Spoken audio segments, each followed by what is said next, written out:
È il gemellaggio più longevo della provincia di Padova, quello che unisce Carmignano di Brenta alla tedesca Alburg, piccola località lungo il Reno al confine con la Svizzera. Dalla Regione Veneto è arrivato un contributo di 5.000 euro che sarà utilizzato per sostenere le attività culturali, sociali e sportive che caratterizzano le relazioni tra le due comunità. 5.000 euro è un importante contributo a sostegno delle attività del nostro Comitato Gemellaggio. Un grande ringraziamento al Comitato per tutte le attività che svolge a 65 anni per il nostro Comune.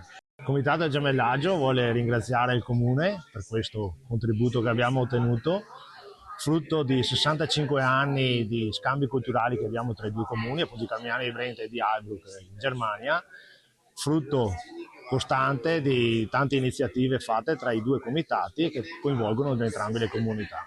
Nato nel 1960, il gemellaggio è stato celebrato e rinnovato a luglio col viaggio di una cinquantina di carmignanesi in Germania, rafforzando le relazioni istituzionali e personali. Ringrazio la Regione Veneto per questo contributo a fondo perduto che siamo riusciti a ottenere grazie all'impegno di tanti volontari del nostro gemellaggio storico, uno dei più antichi della provincia di Padova, che si impegnano tutti i giorni, tutti gli anni a mantenere vivo questo legame tra il comune di Carmignano di Brenta e quello di Heilbronn.